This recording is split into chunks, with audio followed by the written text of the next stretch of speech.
Hello everyone, প্রথমবারের মতো চলে আসলাম আমাদের বগুড়ার মমইন পার্কে।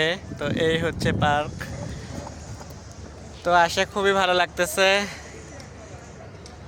তো মনে হলো আপনাদের সাথে শেয়ার করে ভিডিওতে। দেখতেছেন আপনারা কতটা সুন্দর। তারপর আমি এই সাইডে আর একটু দেখাবো সুন্দর করে। এই যে অনেক সুন্দরভাবে আমি আপনাদেরকে দেখানোর চেষ্টা করতেছি। দেখতেই পাচ্ছেন এতটাই সুন্দর লাগতেছে। এখানে হলো কার হেলিকপ্টার নামে। তো আমি প্রথমে এখানের ভিডিও নিচ্ছিলাম, হেলিকপ্টার যেখানে নামে সেখানে। এই হচ্ছে সাইড দিয়ে আমি ঘুরে ঘুরে দেখাচ্ছি। এখানে পিঠে উৎসব লেখা আছে, তারপরে মমইন পিঠা ঘর। কতটাই সুন্দর দেখতে পাচ্ছেন আপনারা। তার চেয়ে বেশি সুন্দর লাগতেছে আমাকে, এটা অবশ্যই কমেন্টের মাধ্যমে আপনারা জানাবেন। সবাইকে ধন্যবাদ আমার ভিডিও দেখার জন্য।